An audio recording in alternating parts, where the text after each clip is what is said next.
3 months later.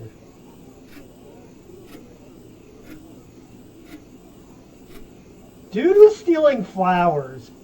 Bill, what the fuck? Wake up, sunshine. I thought that's what I called you. What's the matter? Have a rough night? Overdid it on the soporific. Why do I feel like I've had this conversation before? I'm just glad you're in the mood to converse again. Seriously, you took so much of that snake oil last night, I was starting to think you wanted me quiet for good. That was the idea. Come now, you don't really mean that. Believe me, I do. I know it's not easy, but there's really no need. Not easy. Bill, I've been hearing your voice since you died. You don't shut up unless I take that accursed medicine. I'd say that qualifies as a bit more than not easy. Yeah, well, how do you think I feel? You think I enjoy being trapped here, listening to you whine about how hard your life's become? What is happening? You at least still have yours. I'm losing my grip on reality, and it's all because of you. Believe me, I know. It's not a pretty situation. But the bottom fact is, you're stuck with me. So you can either keep living this way and ruin your life even more than you already have, or you can do as I've told you and try to figure out a way to let me move on. Right. For the 1000th time, you want me to find the burglar from the flower shop. Yes, exactly. I still don't get how that's going to help. I've told you several times, although to be fair, if you actually listened to me, I'd still be alive. At any rate, you wouldn't have been in that situation in the first place if not for him. Once the criminal has been caught and is in custody, we'll both get what we want. Justice? More than that, you'll have that elusive thing you always wanted to give others. Closure. You do realize the trail's pretty much frozen at this point. Our man has seemingly vanished into the ether. That's no excuse not to keep trying. I know the cases Upton's been giving you these past few months haven't been the most thrilling, but they've at least kept you active. So just keep at it. Something has to turn up eventually. Unless, of course, you want to wind up in Riverview Asylum. And if that happens, I'm really not going to keep quiet. Why do I feel like we're gonna wind Good up man. in Riverview anyway? Now, I suggest you stop talking to thin air, or Adelaide's going to start wondering if you've gone mental. Or just maybe, she'll stop wondering. Very funny. I'm certain a permanent indentation in the shape of your rear is starting to form on that thing. That's a fun little apparatus Adelaide got you. Very soothing. Watching it spin long enough puts me right to sleep. I'd say that's really more the soporific's doing. Don't worry, Miles. I don't watch when you and Adelaide are having your private time.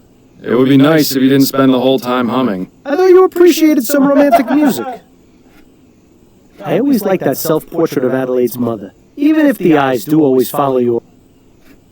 Okay, well...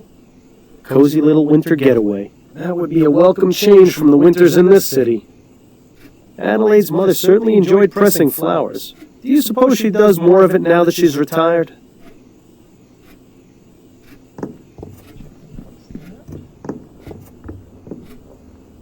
Miles, care to explain what you're doing? Just checking to make sure everything that needs to be in here still is. Right. If you start taking that stuff during the day, you're really going to have problems. Remember before you started taking that medicine, and you could actually read a book for more than 10 minutes before falling asleep? You were a lot more fun to talk to back then. Wouldn't you say it's time for a change of clothes, Miles? You've been wearing that coat for who knows how long. So? Addie gave it to me. Besides, it gives me character. Right. Brooding detective in a long black coat. That's never been seen before. What are you talking about, Bill? Never mind. Pretty, but I'm glad I don't have a sense of smell anymore. Adelaide's last performance. She could really bring the house down. It's admirable just how organized Adelaide is. Maybe someday the same can be said about you. That poster brings back some memories. That's from around the time you two met, isn't it? Yes, back when Addie was singing at the Angel. Oh, she was singing at the bar they go to. Well, look who's awake. Ready to rejoin the living? Very much so. You were talking in your sleep again. Did I say anything interesting? Do you ever? You have to admit, she's got you there. How are you feeling? A touch groggy. I think I took a bit too much of the soporific last night. That's what I thought. When you went for your after-lunch nap, you'd barely gotten breakfast down. I saved you some bread and cheese if you're hungry. Thank you, but I haven't got much of an appetite. You really should regulate your doses more carefully, love. I'm sure dull senses and an empty stomach aren't much help to your work. By the way, a message arrived via courier for you this morning. I put it on the table along with today's newspaper. Thank you, dear.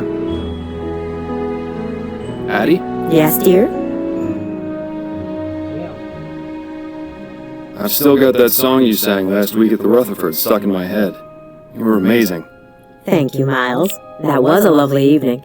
I always enjoy it when Joseph brings out his violin and we can relive the old days. Certainly nicer than when he spends hours telling the exact same story whenever you visit. They were very glad to see you, you know. It's probably the most fun I've had in months, to be honest. They've invited us for dinner again in a couple of weeks, if you're feeling up to it. I hope I am. How's work going? You have any appointments today? Yes, one this evening. It's been a bit slow lately, but pretty soon it'll be debutante ball season, and all the Gascon grand dames will need their hair done. You sure I can't convince you to let me give you a little trim? You've been looking awfully scruffy lately. What's the point? I've got no need to go peacocking around town. You're the only girl for me. I like it when you're clean cut. It brings out your eyes. The way my eyes have been looking lately, I think it's best to keep them hidden. What's that you're reading? It's a collection of short stories by James Penstroke. It was just published earlier this month. Any good? Oh yes, I love his work. He's been publishing a new serial in Brentwell magazine. I can't wait to read it. Perhaps we both can together?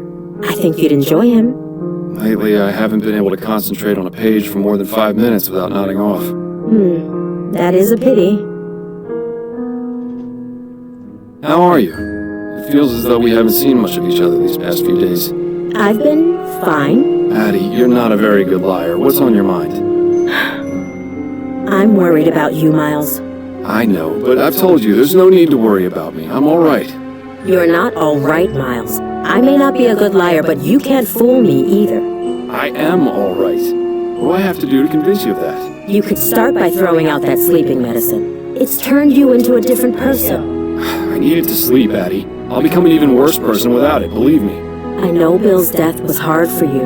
It was hard for all of us. But whatever it is that's bothering you, you know you can talk to me about it. That's what I'm here for. I know, my love. Your support means the world to me.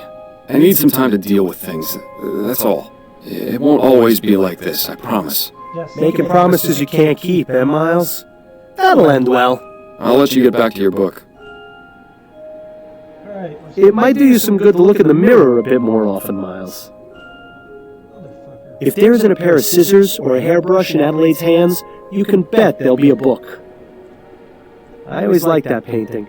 It's impossible to see that kind of scenery here in the city. You remember how much time Adelaide had to spend convincing you to sit for this? At least these days, with ferrotype tech advancing the way it is, these portraits can be done in just a matter of minutes.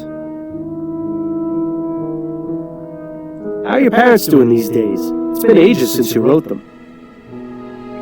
I can see why Adelaide calls that plant Miles Jr. It's a spitting image. Didn't I give you two that clock as a wedding present? Too bad it stopped working. Your book collection has always astonished me. Heaven help you if you ever decide to move. Your book... Adelaide's father certainly had an amazing life. Imagine being the personal barber to the Prime Minister and his family. The gossip and secrets he must have heard. That makes me wonder what old Mrs. Handbrook is up to these days. I need to go check with her. Building those model ships was a good way to pass the time between cases. Hopefully it'll be a while before you get enough time to build another one. It's been so long since you used that desk. Did you even notice when Adelaide got rid of the chair? I did not. I'd love to see the look on Snelling's face if you ever found out you kept your old truncheon. Bollingworth Ale, my favorite! And a nice souvenir from the Angel. You really ought to go back there someday. Ah, the Havisham case. Our first time out as partners. First in a long line of successful cases. It's nice to have a memory of the good old days.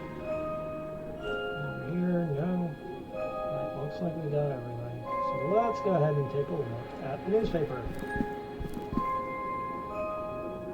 HMS Lygia, blah blah blah. All 300 passengers aboard, including Prince Harold, were killed. Yep.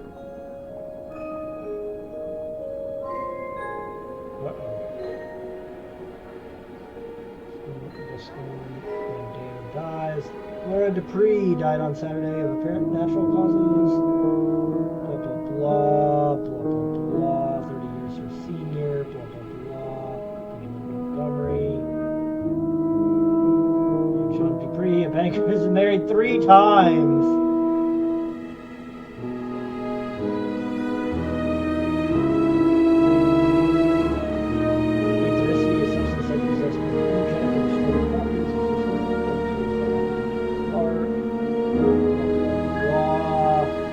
Murder baffles police.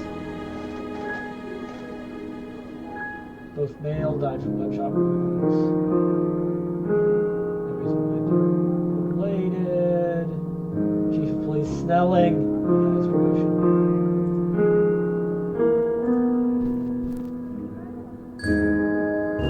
Big case is coming, which I think will be interesting. Maybe at the Rowan Coffee House for the Upton says she's got a big case for me. Does she go into any more detail than that? No, but then you know Upton. Always on a need-to-know basis, especially since she's been giving me these cases under the table. To be fair, they haven't exactly been anything of note. True, but she's still sticking her neck out for me. I can understand why she's so secretive about it. I think she just misses having you around the station. Poor Connie. With you quitting and me dying, she must be bored stiff at work. Anyway, I'm supposed to meet her at the Ruined Coffee House. That can't be right. It's not like Constance to make mistakes. She must have gotten in somehow. Guess I'll head over there and see what she's got then. The coffee house is closed.